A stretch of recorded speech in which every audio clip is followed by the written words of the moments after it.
fallen body of Cumhail was being tended to when a familiar golden glow rose around one of the warrior's heads. His fair blonde, almost white hair whipped about as he looked to the ring. Sedonta, Diarmid, watch over her. I'll be back. Well, best of luck. Hope you aren't going against another monster.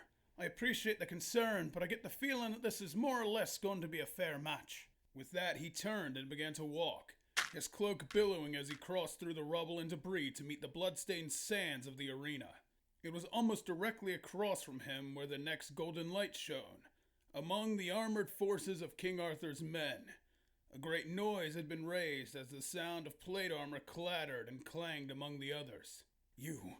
What is an ignoble knight like you doing among us? Gawain seemed shaken at the sight as the man moved forward. You're here. Galahad also had pause, the man emerging from a veil of invisibility, courtesy of one Morgan Le Fay.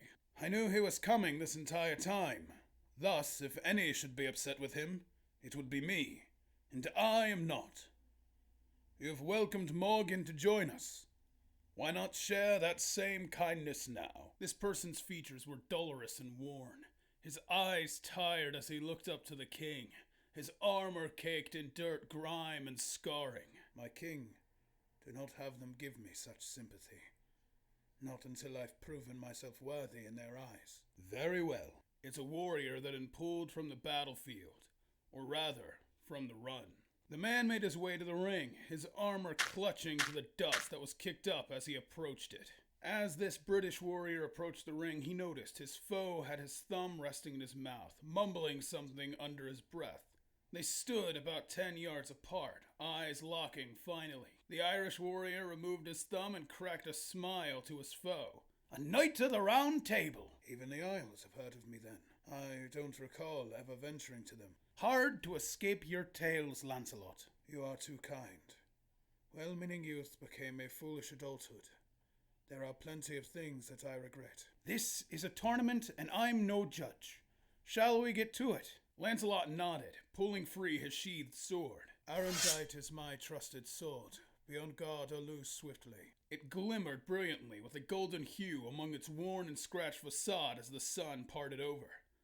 The sword glistened as it was leveled forward, and the warrior split his legs apart. Fancy, Fionn replied. He reached to his own side and pulled free a sword that was far shorter than Lancelot's own, but equally worn. It did not glow with radiance, nor did it seem to bear an aura, and yet there was something mystic about it, an air of mystery that druids perhaps would whisper about. Well, I've carried this sword since I was a wee boy, so perhaps trusted is a word in equal measure for our weapons. Fionn taunted, readying to charge, and then, strikingly fast, they shot towards one another, closing the distance in an instant. Lancelot swung in from the left, and Fionn did the same, their swords one high and one low in a collision course with one another as two minds thought alike. The blades met, and the pair quickly readjusted, pulling their swords aside and attempting another swing, step in step. Another meeting, and once again the pair were forced to adjust and attack again. Their blades clashed several times, each one an adjustment on the previous attack, each one evenly matched, sword meeting sword. They pulled apart and stopped to stare. Where's your heart at, Lancelot? Those half-hearted attacks. They're not anything more than squire tricks. I am an ignoble knight. My heart has left the battle long ago. It has been stamped upon and broken. I don't believe that. You'd have quit if there wasn't some fire left in there. Were you holding back? I was just warming up. Why? Because I wanted to cross blades with the real Lancelot. That Lancelot is long gone, I'm afraid. I know you don't mean that, but if you're not going to fight at your best, I'll just have to make you. Fionn kicked forward, a divot forming beneath his planted left foot. His body tore over the narrow gap between them and his blade swung like a gleaming piece of silver. Lancelot's feet were pushed back from the single blow. He looked up and another attack met his armor, throwing his trusted blade to the side. Before he could regain his footing, another attack met him, causing him to stumble back, eyes leering for his sword. 3 swift strikes met his breastplate, throwing him back after each one, as he barely managed to keep himself balanced. Fionn planted his right foot and swung from the left, cleaving the air and meeting Lancelot's armor just below the ribs. The blow scratched into the armor and sent the knight skidding to the side. "Come on, Lancelot, fight me!" Fionn taunted, slashing upward, his long white hair blurring with it. It was here the sword scraped up Lancelot's armor and along his left cheek. A cloud of dust boomed up after the collision, and Lancelot was sent skyward, his sword having been tossed to the ground long ago. Lancelot tumbled several feet in the air before colliding on the sandy floor, spinning with his back to the leader of the Fianna. "Ah! My face!" His hand reached up to his agonized face, drops of crimson staining the metal upon his fingers. As he pouted, Fionn approached with sword at the ready. "You shouldn't be so easily struck, Lancelot. That wasn't anything you hadn't seen before. Gawain tried the same and you bested him. I want to fight you for real." "What are you? A fan of mine?" In reply, Lancelot looked upward, his right eye closed from the blood that poured down his face. "No, I just know a lot. Perhaps a wee bit too much. But that's my burden. Are you willing to keep fighting?" "You have disarmed me and left me bleeding. This is no fight for me." "Why don't I believe that?" "'Cause you're a fool, hoping for something that is not going to come." "Was that an insult? Maybe there's a chance yet." Fionn grinned, slashing with his blade yet again. It struck upon Lancelot's chest, the knight's heels leaving the ground, his head turning to the side and pain racking through his body. "I just have to dig a little deeper," Fionn grinned, continuing his assault forward. It was vicious. A series of slashes that Lancelot, despite bearing a shield, could not, or rather would not parry. Every strike grinding his armor and throwing him backwards, strikes meant to wear him down rather than dealing a killing blow. Fionn planted his foot after the attack and brought his other around. A thrusting jab from his left boot crunched into Lancelot's stomach, the armor there bending from the force as it raced through the Knight of the Round Table. Lancelot was thrown back from this attack and landed flat on his back, clutching at the point of impact. "You..." Gagged, he could not even speak, his body aching as air had yet to return to his lungs.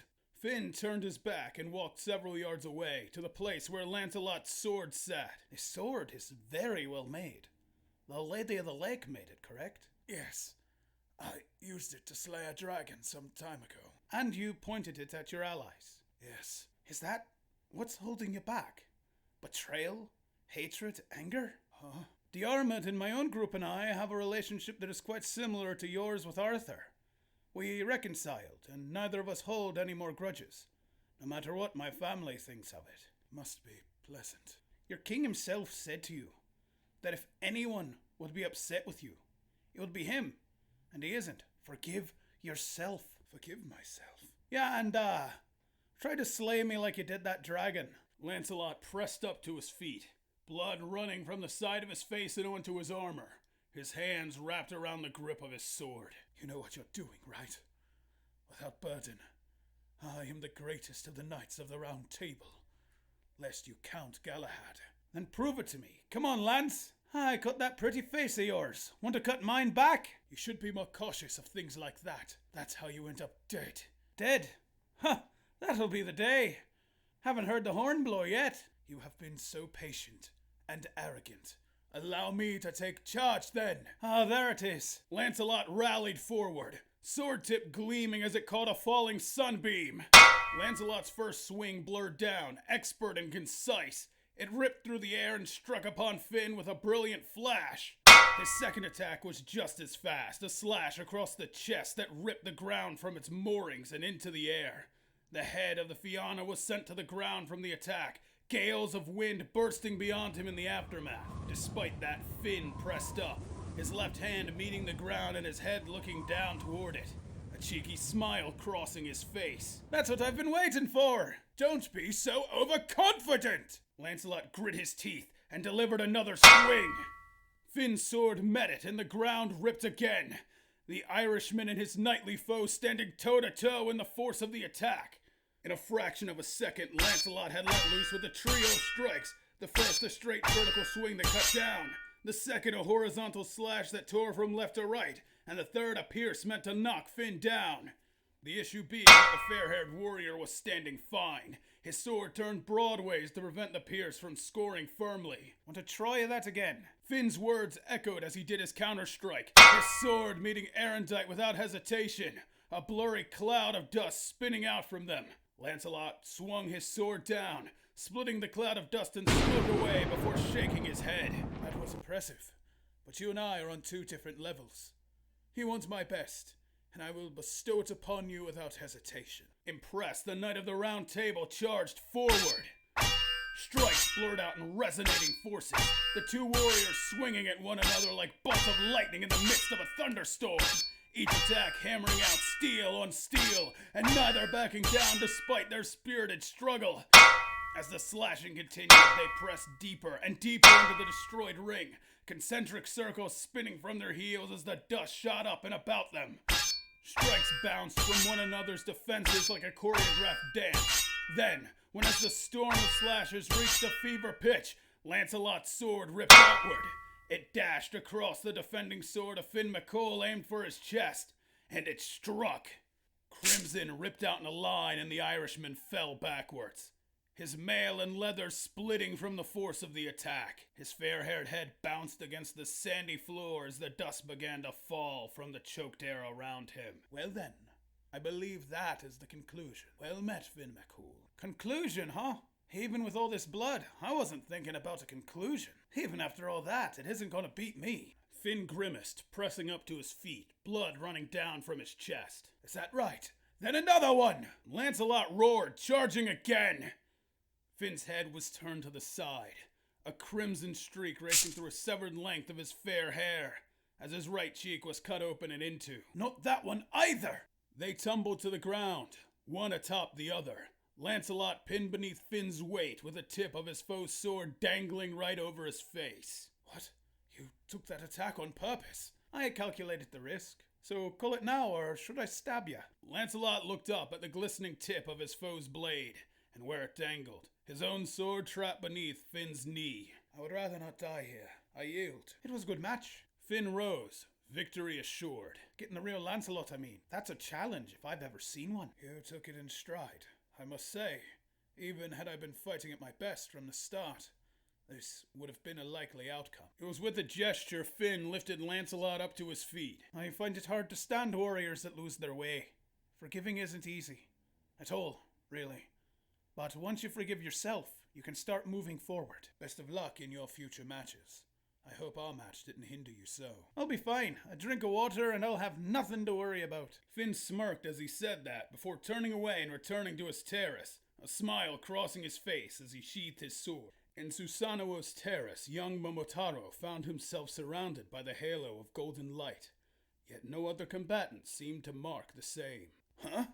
Where's my opponent? The young warrior questioned, looking over the ring, hoping to find his foe. She forfeited after the first match of this bracket. What?